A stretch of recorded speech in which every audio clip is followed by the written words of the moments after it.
Princess Zara did not expect to crash on the blue planet. Her ship fell through the sky like a shooting star. Smoke poured from the engines as she fought with the controls. Trees rushed up to meet her. With a loud crash, her scout ship hit the ground and slid to a stop in a forest clearing. Zara checked herself for injuries. Her crystalline skin glowed dimly in the dark cabin. Unlike humans with their soft bodies, her people were made of living crystal. She was 7 feet tall with skin that could change color to match her surroundings like the chameleons of Earth. "Damage report," she said to her ship's computer. "Main engines offline. Communication systems damaged. Hull integrity at 60%. The computer replied. Zara sighed. As the daughter of King Zaltor, ruler of the 7 spiral galaxies, she was not used to being stranded. She had been on a simple scouting mission when her ship detected an unusual energy signature. Before she could report back to the royal fleet, something had hit her ship, sending her tumbling toward this unknown planet. The emergency beacon was working. Help would come. But with the war against the draconian horde taking up most of the fleet's attention, it might take days or even weeks. Zara checked the air quality outside, breathable, but with higher oxygen levels than she was used to. She would feel lightheaded for a while until her body adjusted. The gravity was stronger too. She would feel heavy and slow. She opened the hatch and stepped outside. The forest smelled of pine and damp earth. Strange sounds filled the air. Small creatures moving through underbrush, wind in the trees, and in the distance, the rumble of engines. Her ship's scanners had detected a developing civilization on this planet. Not advanced enough for space travel beyond their own moon, but advanced enough to notice a crashed alien ship. She needed to hide. Zara touched a panel on her wrist. Her skin shifted color, taking on the greens and browns of the forest around her. Another touch and her ship's exterior began to change too, the sleek crystalline surface now looking more like a large boulder. Just in time, the sound of engines grew louder. Through the trees she saw lights moving her way. Ground vehicles with humans inside. She watched from the shadows as they arrived at the crash site. Her ship had left a long scar in the earth that was impossible to hide. The humans got out of their vehicles. They wore uniforms and carried tools. Some had weapons.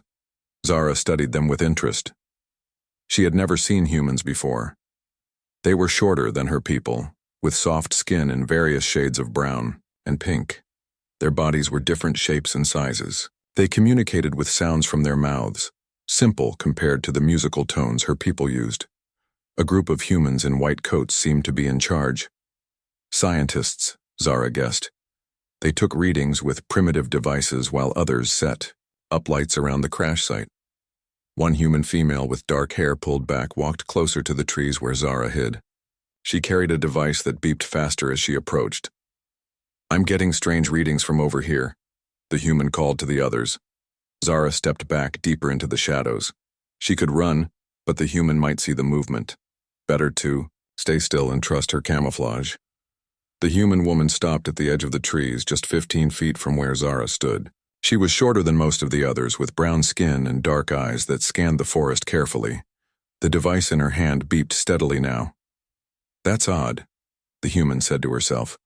"The radiation trail ends here, but there's nothing visible."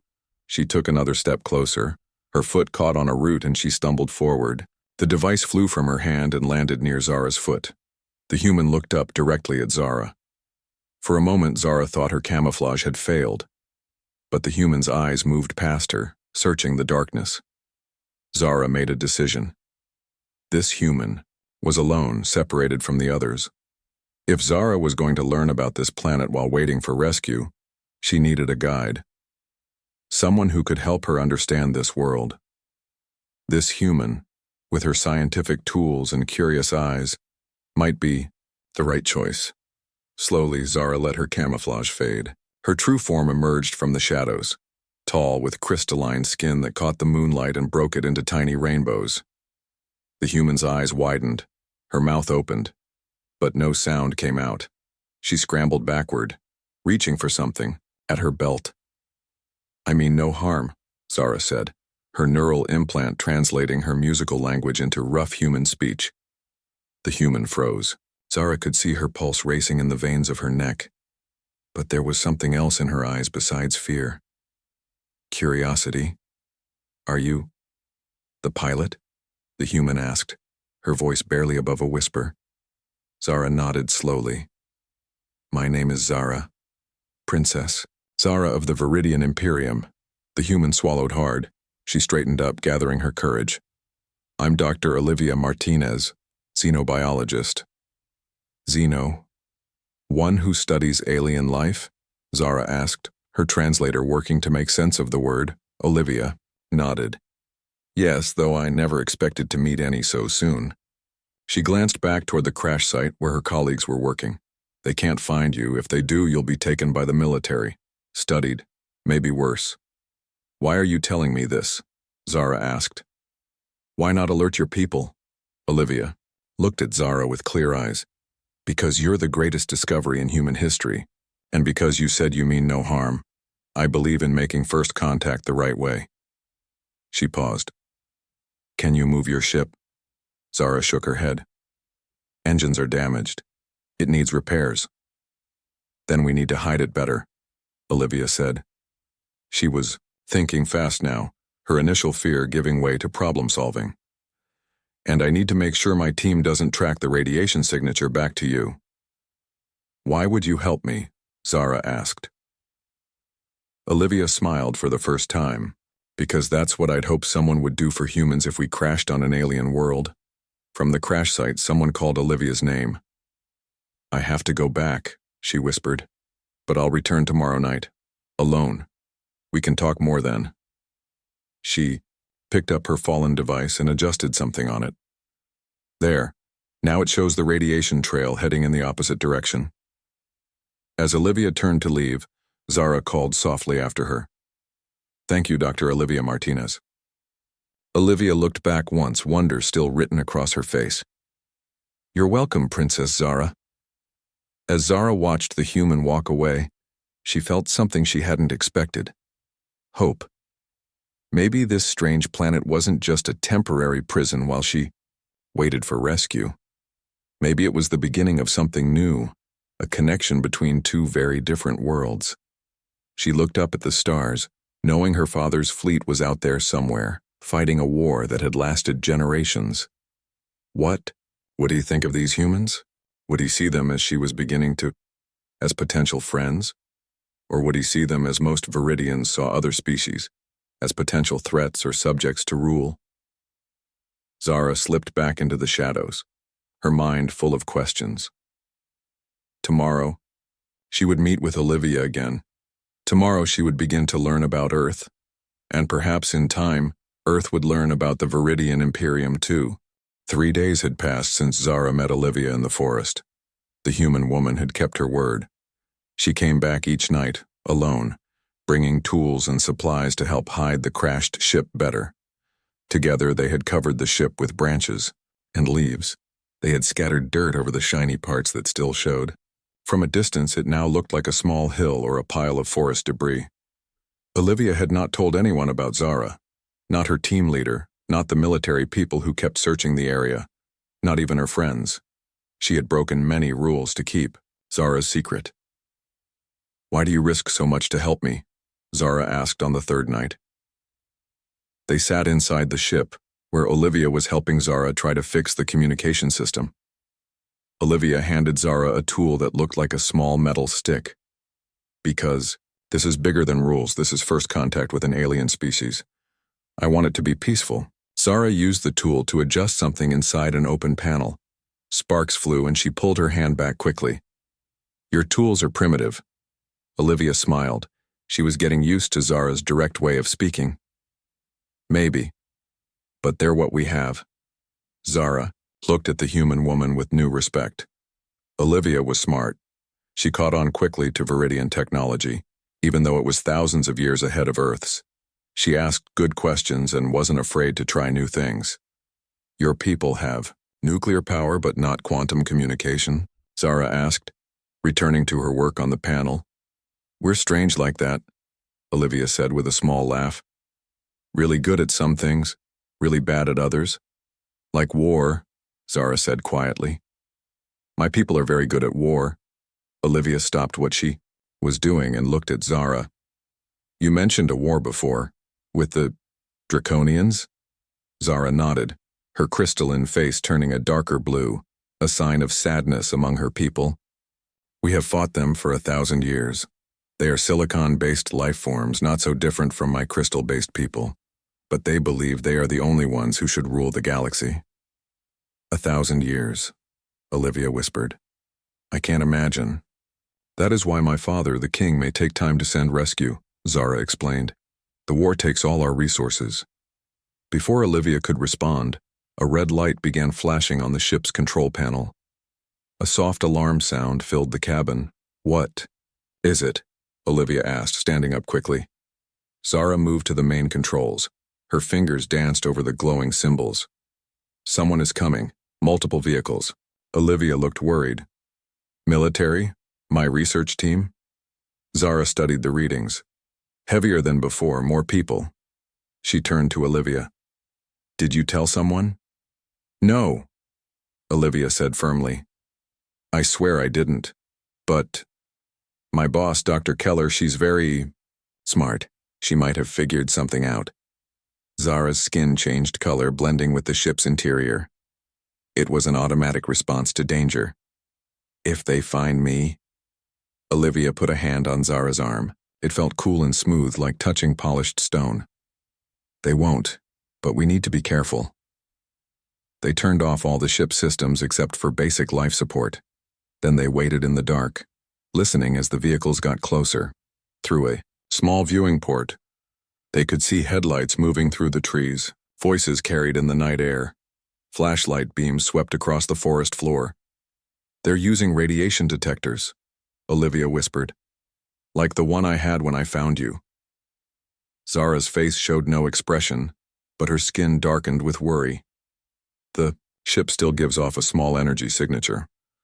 They will find it, Olivia thought quickly. We need a distraction. She reached into her pocket and pulled out a small device, her phone. I'm going to set this to ring and throw it away from the ship. When they go to check it out, we'll move in the opposite direction. Leave the ship? Zara asked, alarmed. Just temporarily, Olivia said, until they're gone. Zara looked around. The cabin. This ship was her only link to home, her only way to contact her people. But Olivia was right. If the humans found it, they would take it apart. They would learn about Viridian technology. And if they found Zara... Very well, Zara said. But I must take the communication core. Without it, I cannot call for rescue. Olivia nodded. Can you remove it quickly? Zara turned to the open panel they had been working on. She reached inside and twisted something. There was a soft click, and a crystal the size of a human fist came loose in her hand. It glowed with an inner light, pulsing softly like a heartbeat. This will allow me to send a message when it's repaired, Zara explained, tucking the crystal into a pouch on her belt. Olivia went to the ship's hatch and peeked out. The search team was getting closer. She could hear Dr. Keller's voice giving orders. Ready? She asked Zara. The alien princess nodded. Her entire body had changed color to match the darkness of the forest. Only her eyes remained visible, shining, like stars. Olivia set her phone to ring in 2 minutes. Then she opened the hatch fully and tossed the phone as far as she could to the left of the ship. She and Zara slipped out to the right, moving quietly through the underbrush. They had gone about 50 yards when they heard the phone ring. Voices shouted. Flashlights turned toward the sound. It worked, Olivia whispered with a smile. They kept moving away from the ship, deeper into the forest. Zara moved with surprising grace despite her size and the stronger gravity of Earth. Her feet barely made a sound on the forest floor. After walking for nearly an hour, they came to a small clearing with a cabin in the center. It looked old and unused, with windows covered in dust and a roof that sagged slightly in the middle. My grandfather's hunting cabin, Olivia explained. No one's used it in years. We can stay here tonight. Inside, the cabin was basic but secure. One room with a bed, a table, 2 chairs, and a small wood stove. No electricity, no running water. Dust covered everything. It's not a royal palace, Olivia said as she lit a lantern she found on the table. But it should be safe. Zara looked around with curiosity. She had never been inside a human dwelling before. It is rustic, Olivia laughed.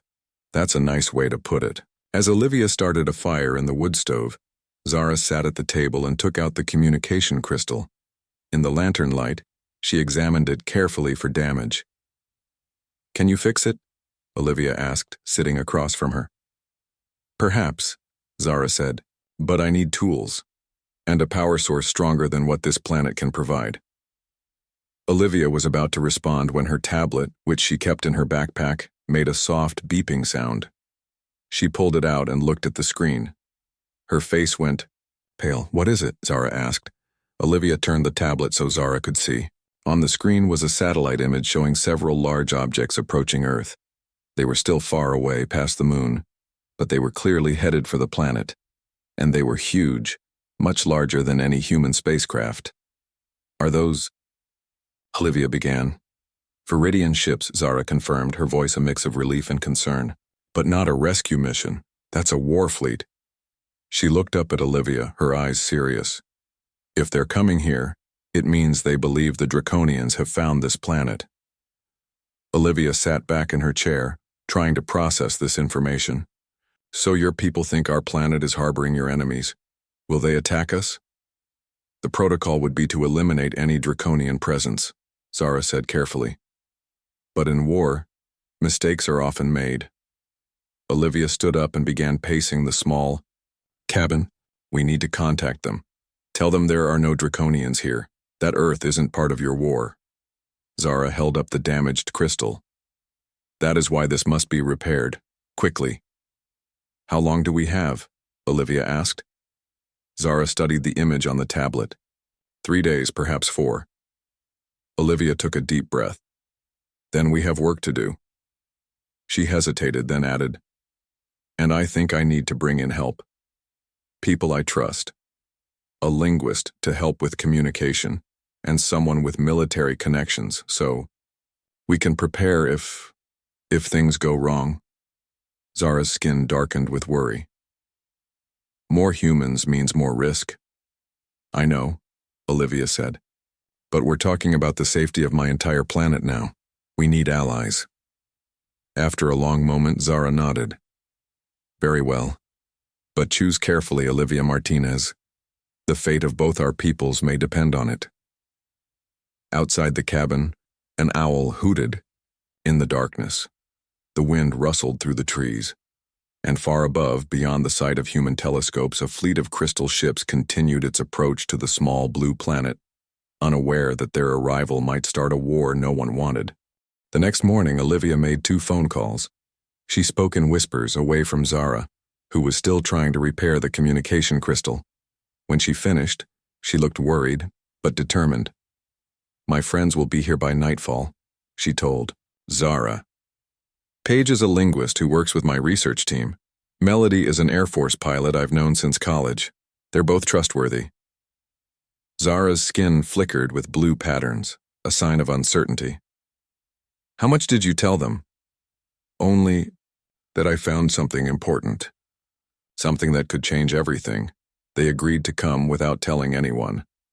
As they waited for Olivia's friends to arrive, they worked on the communication crystal. Olivia had brought some tools from her lab, sneaking them out when no one was looking. Zara showed her how to adjust the crystal's inner structures using small metal picks and a magnifying glass. Your people use crystals for everything? Olivia asked as she carefully followed Zara's instructions. Zara nodded. We are crystal-based life forms. It is natural for us to work with similar materials. Your technology uses silicon chips, yes? Not so different, just less alive. Alive? Olivia looked up, surprised. Your technology is alive? In a way, Zara explained. The crystals grow and respond. They are not conscious like me, but they are not completely dead matter either. Something in between. Olivia shook her head in wonder. Every time I think I understand your people, you say something that changes everything. As the sun began to set, they heard vehicles approaching. Zara immediately changed her skin color to blend with the cabin's shadows. Olivia went to the window and peeked out.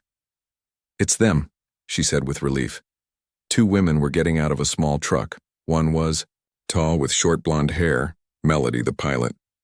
The other was shorter with long dark hair pulled back, Paige the linguist.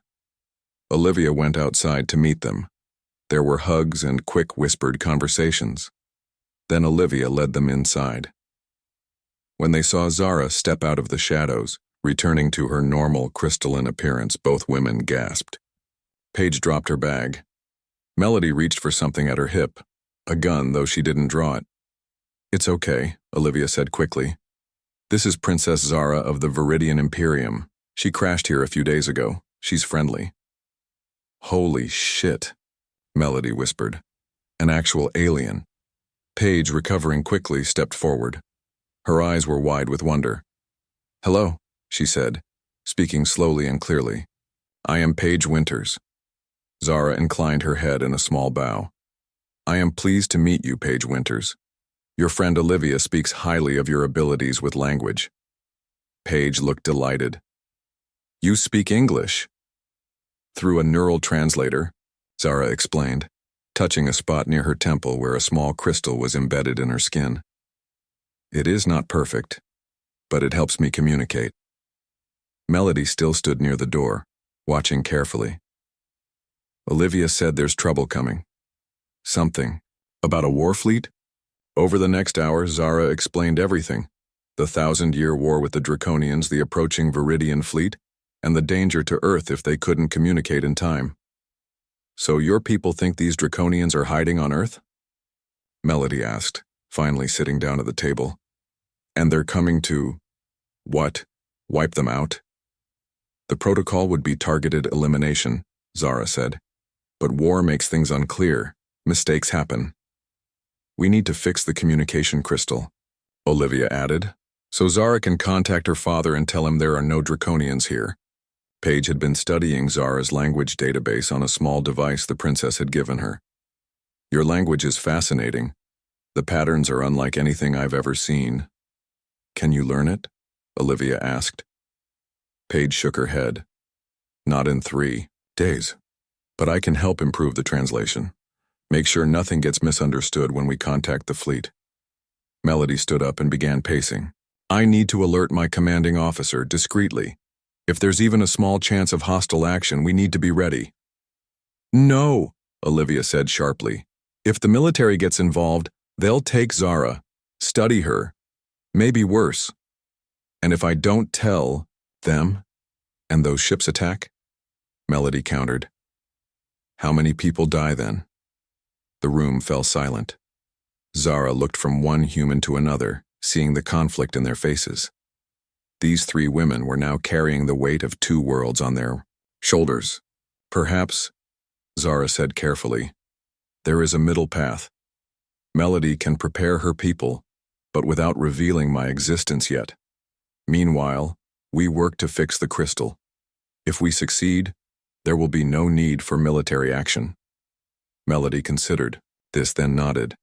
"I can report unusual activity in orbit, recommend increased readiness. That buys us time without exposing you." "Then it's settled," Olivia said. "We work together. Fix the crystal. Save both our worlds." The next day was filled with intense work. Paige studied Viridian language and helped improve the translation system. Melody made careful calls to her superiors, reporting anomalous readings from space without mentioning aliens. Olivia and Zara continued working on the crystal. By nightfall, they were all exhausted but making progress. The communication crystal was nearly repaired.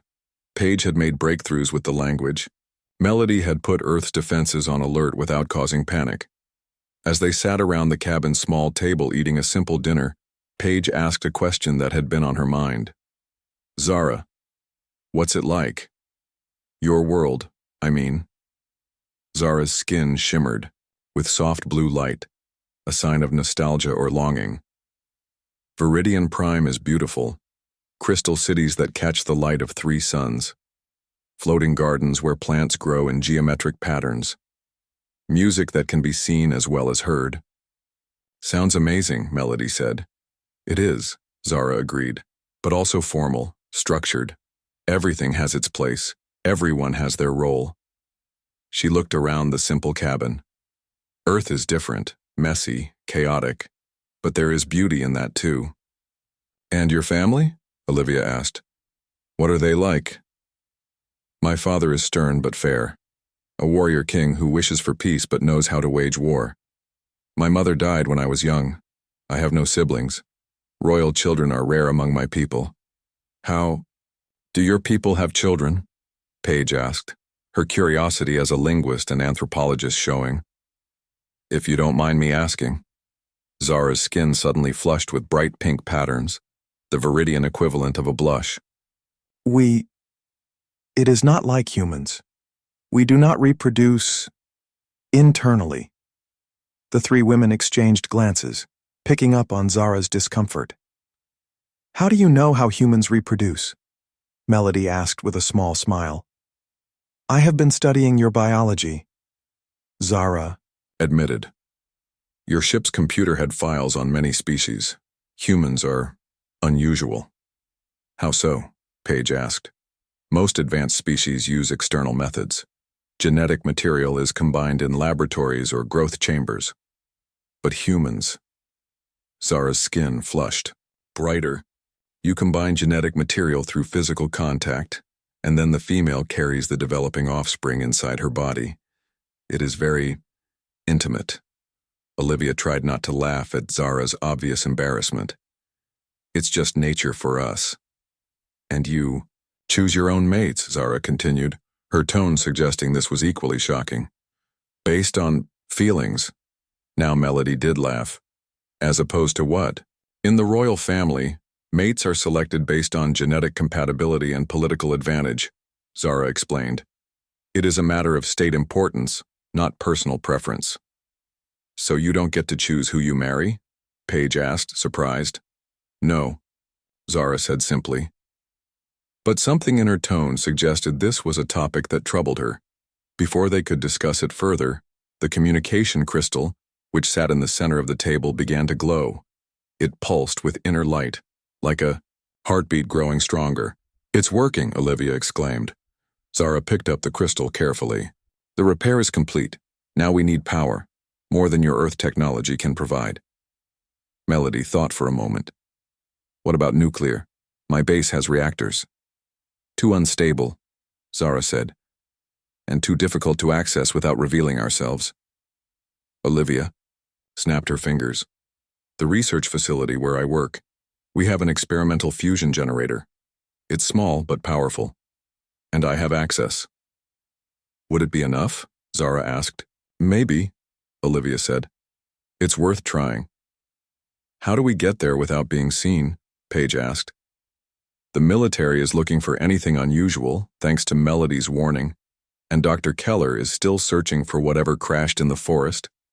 They all looked at Zara, whose skin could change color to blend with surroundings. Then they looked at themselves, very visible, very human. I have an idea, Melody said with a slow smile. But you're not going to like it, Olivia. The next morning, a military vehicle approached the research facility where Olivia worked. Melody was driving, wearing her Air Force uniform. Beside her sat Paige, also in uniform, borrowed from Melody, slightly too big. In the back, under a tarp, lay Zara and Olivia. This is a terrible plan, Olivia whispered. It's working so far, Zara whispered back.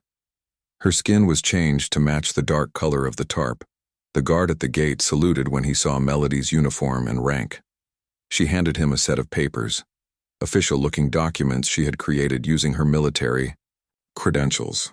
Special scientific assessment, sir, she said crisply. Checking for radiation leakage from the experimental fusion generator. The guard looked at the papers, then back at Melody and Paige. I don't have notice of this inspection. It's classified. Soldier, Melody said firmly. National security. The papers have all the proper authorization. Getting into the research facility was only the first step. Now they needed to reach the fusion generator without being noticed. Melody parked the military vehicle near a side entrance, away from the main building where most of the staff worked. "Remember the plan," she told everyone as they prepared to move. "Paige and I escort you to the generator room looking official. Zara stays hidden. We have 30 minutes before someone might check our credentials more carefully." Olivia nodded, trying to look calm. She wore a lab coat over her clothes, her ID badge clipped to the pocket. "The generator is in the basement. Not many people go down there." Zara stayed under the tarp until they were sure no one was watching. Then she slipped out, her skin changing, to match the dull gray of the building's concrete walls. In the shadows, she was nearly invisible. "Ready?" Melody asked, straightening her uniform. They moved quickly through the side entrance. Melody and Paige walked with military precision, flanking Olivia. Zara followed several steps behind, keeping to the shadows.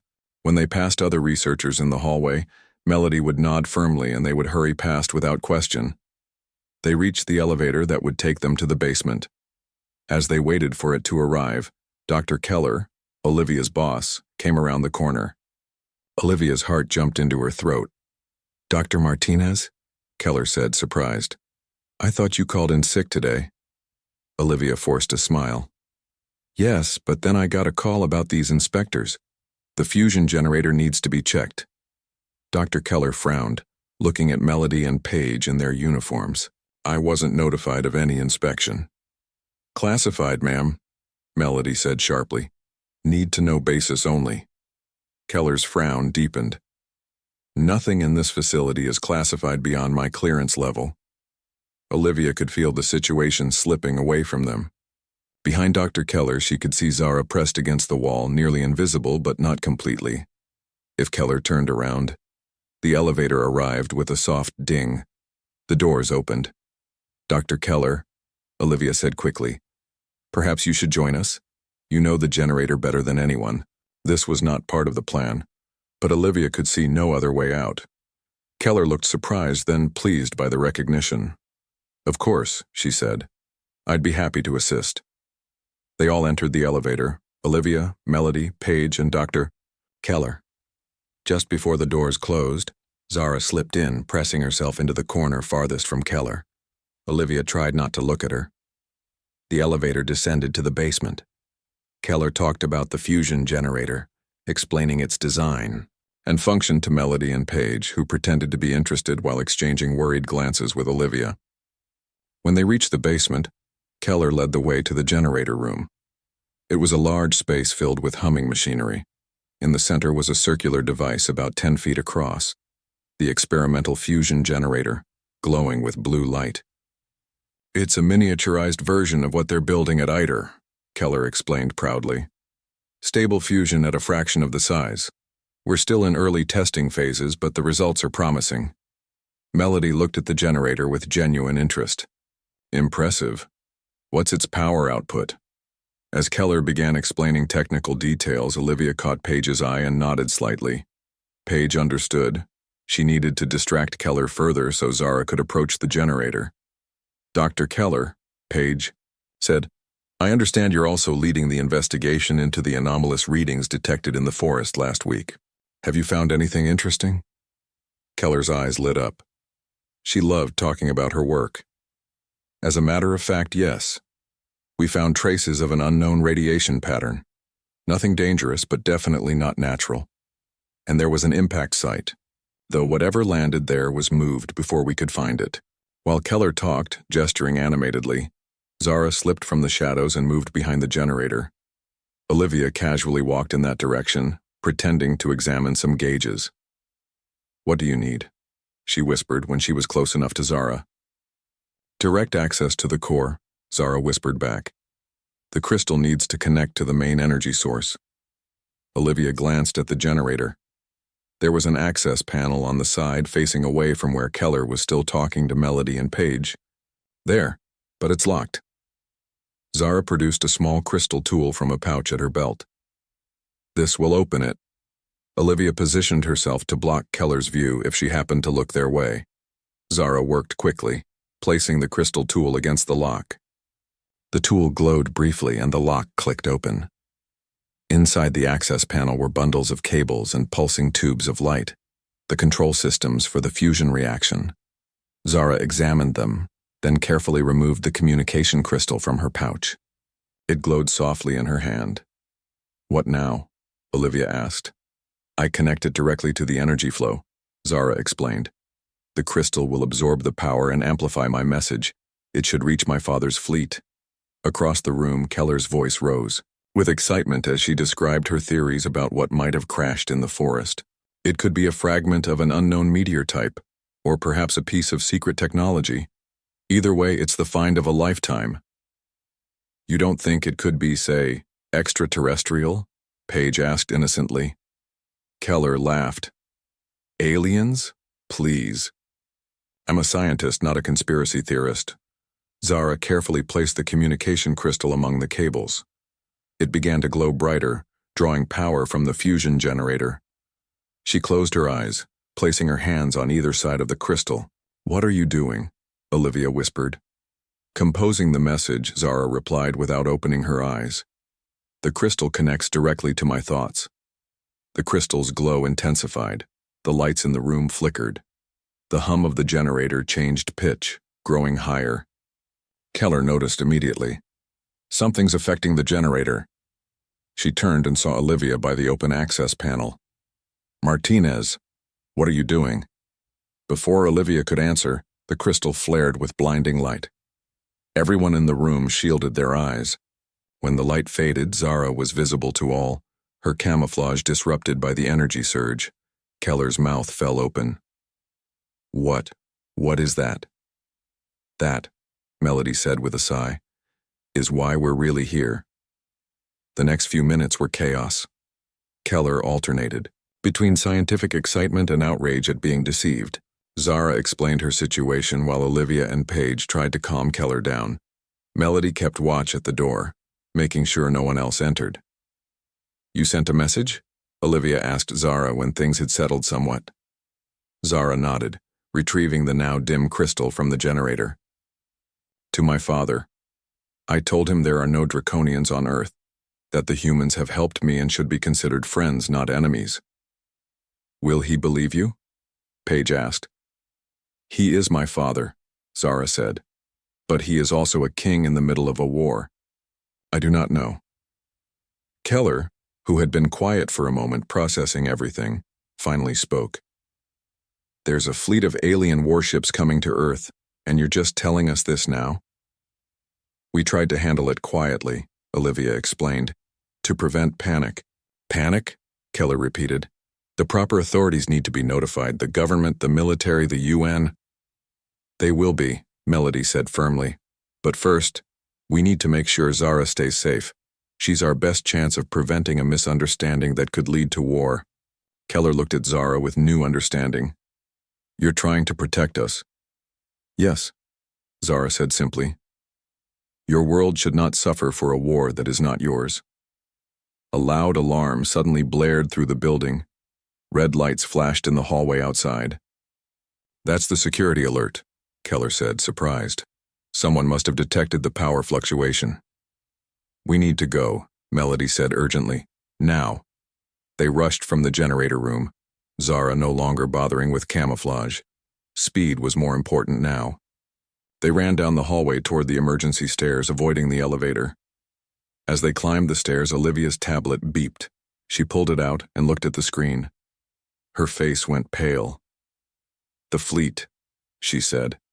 "They've entered Earth's atmosphere, multiple ships moving into position around the planet." Zara took the tablet and studied the images. "That is my father's royal flagship," she said, pointing to the largest ship. "He came himself." "Is that good or bad?" Paige asked. "I do not know," Zara admitted, "but we must reach him before any fighting starts."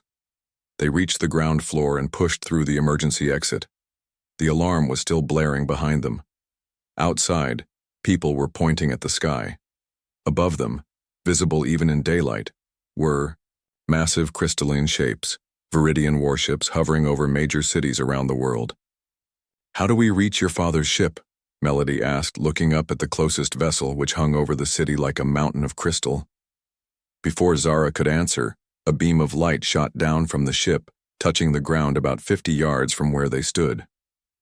When the light faded, a figure stood there, tall, majestic, wearing ornate armor that caught the sunlight and broke it into rainbows. A crown of crystal spikes adorned his head. "Father," Zara whispered. King Zaltor of the Viridian Imperium had come to Earth personally, and he was walking straight toward them, flanked by 2 crystal warriors who appeared in similar beams of light. People scattered, running in fear. Security personnel from the research facility emerged, weapons drawn. Melody stepped forward, hands raised. "Hold your fire," she shouted to the security team. "Everyone stay calm." The battle began far from Earth, in the cold emptiness near Saturn. The Viridian fleet moved to intercept the Draconians before they could complete their dimensional gateway. But they were too late. The gateway flared to life. A massive tear, in space that pulsed with sickly green light. Through it came the Draconian ships, dark and angular like black thorns against the stars. On Earth, preparations moved quickly. King Zaltor established a command center in a field outside the research facility. Crystalline structures grew from the ground, forming buildings and communication arrays in minutes. Humans watched in awe as technology beyond their understanding appeared before their eyes. Melody was in her element, coordinating with Air Force Command. Fighter pilots were briefed on their new role, not to engage the alien ships directly, but to serve as scouts and early warning. Each pilot received a small communication crystal that would allow them to speak with the Viridian fleet. Page worked with a team of linguists and diplomats who had been hastily assembled. They were creating a basic translation guide for human Viridian communication, using Zara's neural translator as a model. Dr. Keller led a group of scientists studying the Viridian technology, with strict oversight from the king's advisors. There were some things humans weren't ready to know yet, but enough was shared to help Earth defend itself. Olivia stayed close to Zara, helping her navigate the chaos of first contact. Together, they moved between groups, explaining, translating, building bridges between 2 very different worlds. "Your father seems to have accepted the idea of an alliance," Olivia said as they watched human and Viridian technicians working side by side on a defense system. Zara's skin shimmered with cautious hope. "He is practical. He sees the value in having Earth as an ally rather than another world to protect. But trust will take time." "Speaking of time," Olivia said, checking her tablet, "the Draconian fleet will be in Earth's orbit in less than 6 hours." Zara nodded, her expression serious. "We should join my father in the War Council." They entered the largest crystal structure, where King Zaltor was meeting with human military leaders. Holograms floated in the air, showing the positions of both fleets. The Draconians outnumbered the Viridians, but the king's ships were larger and more powerful. "The enemy will target population centers first," the king was explaining. "It is their way, to break morale by striking at civilians." "We've moved as many people as possible to shelters," said General Harris, the highest-ranking human officer present, "but we can't evacuate entire cities in hours." "You won't have to," the king said. "My ships will form a defensive line in orbit. None of their vessels will reach Earth's atmosphere." "And if some get through?" the general asked. The king's crystalline face hardened. "Then your fighters and our ground forces will stop them." Zara stepped forward. "Father, what about the dimensional gateway? As long as it remains open, they can bring more ships." The king turned to his daughter. "You are right. We must close it." He pointed to a specific Draconian ship in the hologram, larger than the others, with a distinctive shape. "Their gateway. Generator is there. If we destroy it, the portal collapses." "That ship is heavily defended," noted one of the king's commanders. "It would take a direct assault by multiple cruisers. Or a smaller, faster ship that could slip through their defenses," Zara suggested. "Like a scout ship." The king shook his head firmly. "No, it's too dangerous." "But father," "I said no, Zara. I will not risk losing you again." The meeting continued with strategies proposed and rejected. The humans listened, offering suggestions when they could, but mostly trying to keep up with discussions of technology they barely understood. Later, as they left the War Council, Melody pulled Zara and Olivia aside. I think Zara's right, she said quietly. A small, fast ship might be the only way to reach that gateway generator. My father will never approve it, Zara said. Melody's eyes gleamed with determination. Then we don't ask for approval. My squadron has been given those communication crystals. We're supposed to stay in Earth's atmosphere, but there's nothing physically stopping us from going higher. You want to attack the gateway generator in human fighter jets? Olivia asked, shocked. That's suicide. Your planes can't even survive. In space. Not for long, no, Melody agreed. But the Viridians have given us temporary shields that will last for a short time. Enough to get close, maybe. It's too dangerous, Zara said, echoing her father. Your technology is no match for draconian weapons. Maybe not, said Melody. But we're not talking about a frontal assault. More like a delivery system. She explained her plan. The human jets would carry special crystals, explosive devices that the Viridians used as torpedoes. They would get as close as possible to the gateway generator, launch the crystals, and retreat. It might work, Zara admitted. But you would need someone who understands Viridian weapons to arm the crystals correctly. Melody and Olivia both looked at Zara. No, Olivia said immediately. You can't go with them. Your father would never allow it. My father is a king who must think of his entire empire, Zara said. I am a princess who must think of the future. Her skin glowed with resolve. If Earth falls, the Draconians gain a foothold in this system. Eventually, they would threaten the Imperium too. This is not just about saving Earth, it's about winning the war. Melody nodded. My squadron leaves in 2 hours. Can you be ready? I will be, Zara promised. As Melody left to brief her pilots, Olivia turned to Zara with concern. Are you sure about this? It's not your fight. Zara's expression softened. It became my fight the moment you helped me, Olivia. Besides, she added with a shimmer of humor in her crystalline face, I'm curious to learn more about human courage. It seems to involve doing very unwise things for good reasons. 2 hours later, Zara stood on an airfield, wearing a modified flight suit over her crystalline form. Around her, pilots were climbing into their jets. Melody was giving last-minute instructions to her squadron. Remember, this is a hit-and-run mission. Get close, launch the crystals, and get out. The Viridian fleet will cover our approach, but once we're near the target, we're on our own. Zara would fly with Melody in a 2-seat fighter. The explosive crystals were secured in special launchers under the wings. If all went well, they would never have to engage directly with Draconian ships. As they prepared to board, King Zaltor appeared on the airfield. His face showed he already knew what was happening. So this is how the heir to the Imperium behaves on Earth? Sneaking away to fight without her king's permission? Zara faced her father. Would you have given permission if I asked?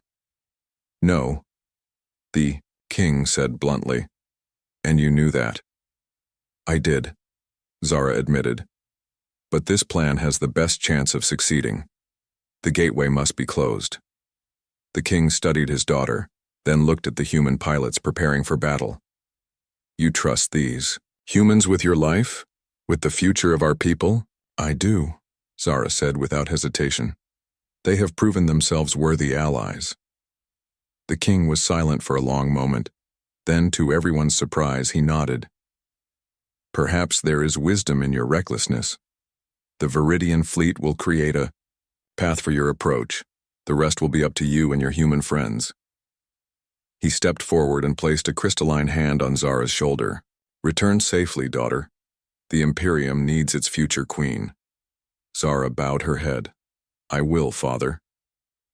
As the king departed, Melody approached.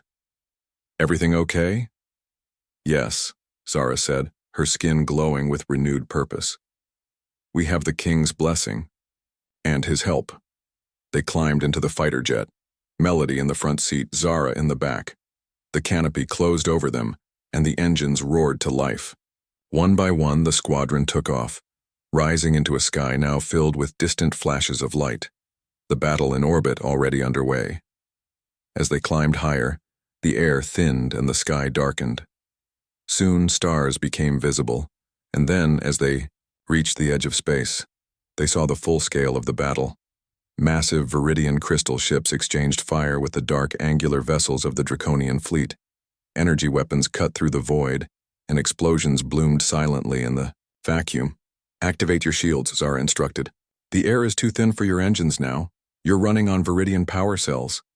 Melody flipped a switch and a faint crystalline glow surrounded the fighter. The other jets in the squadron did the same. Squadron, stay in formation, Melody ordered through the communication crystal. Follow the path the Viridians are opening for us. Ahead, the King's ships were forming a corridor through the battle, pushing back Draconian vessels with concentrated fire. At the far end was their target, the Gateway Generator, a massive ship that pulsed with green energy as it maintained the portal to Draconian space. This is our one shot, Melody told her squadron. Make it count. The human jets accelerated down the corridor, small and fast compared to the capital ships around them. Draconian fighters shaped like black arrowheads broke off to intercept them. Incoming, warned one of the pilots. Stay on course, Melody ordered. The Viridians will handle them. Sure enough, blasts from the King's ships destroyed most of the approaching Draconians, but a few got through, firing energy weapons that flashed past the human jets. We're taking fire, shouted another pilot. Evasive maneuvers, but keep moving. Forward, Melody commanded.